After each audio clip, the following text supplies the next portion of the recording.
Students, the GDP of a country has a very close relation with the total number of people that are working in the country. As the population in a country increases, it becomes essential for the country to provide opportunities of employment for the people. Isn't it right that only when people have opportunities to work can people earn a livelihood and meet various requirements? So, the production and employment are very closely connected to each other. Students, let us have a look at the status of employment in our country.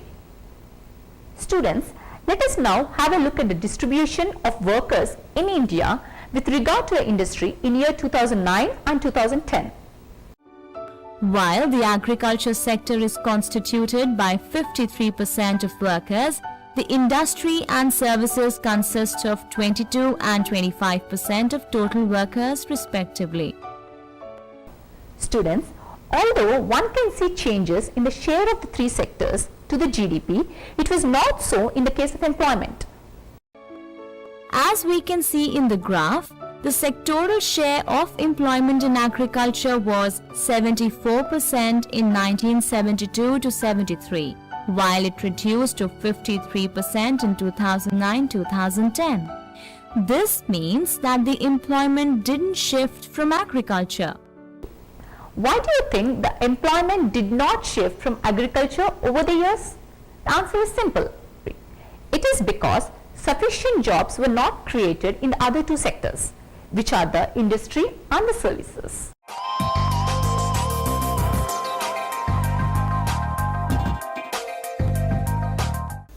Thus, more than half of the workers in our country are working in the agricultural sector. As a result, they are only producing 1/6 of the GDP. Students, here you may raise a question. Are the agricultural workers not producing as much as they can? It means that there are more people who are in agriculture, but not all of them may be fully occupied.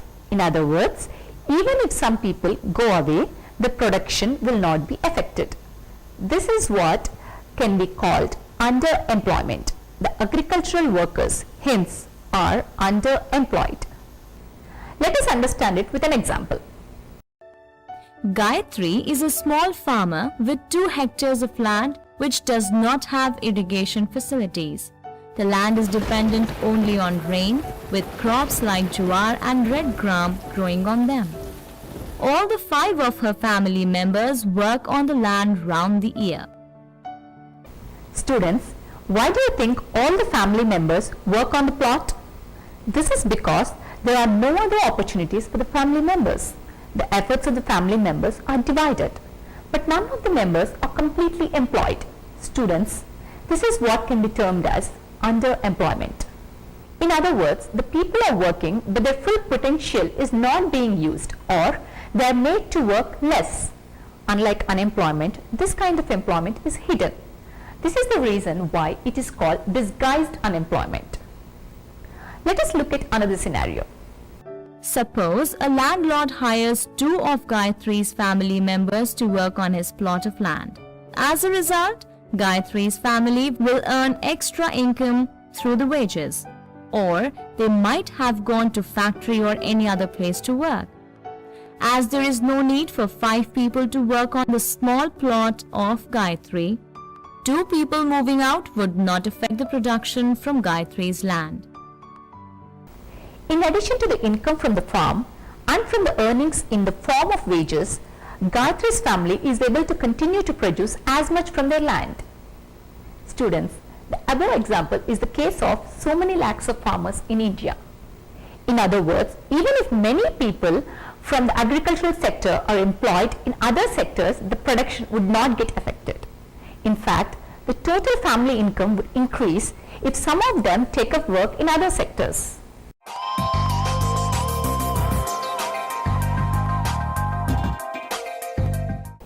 Students, the underemployment can not only happen in agricultural sector, but also in other sectors.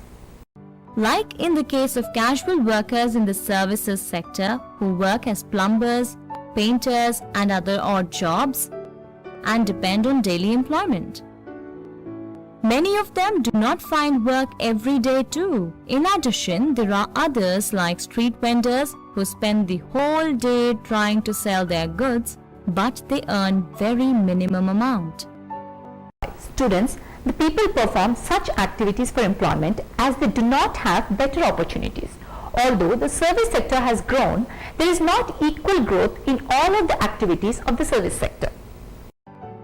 The service sector in India comprises of various kinds of services. While at one end the service sector employs highly skilled and educated workers, there are workers like small shopkeepers, transport person, repair persons, etc. on the other end.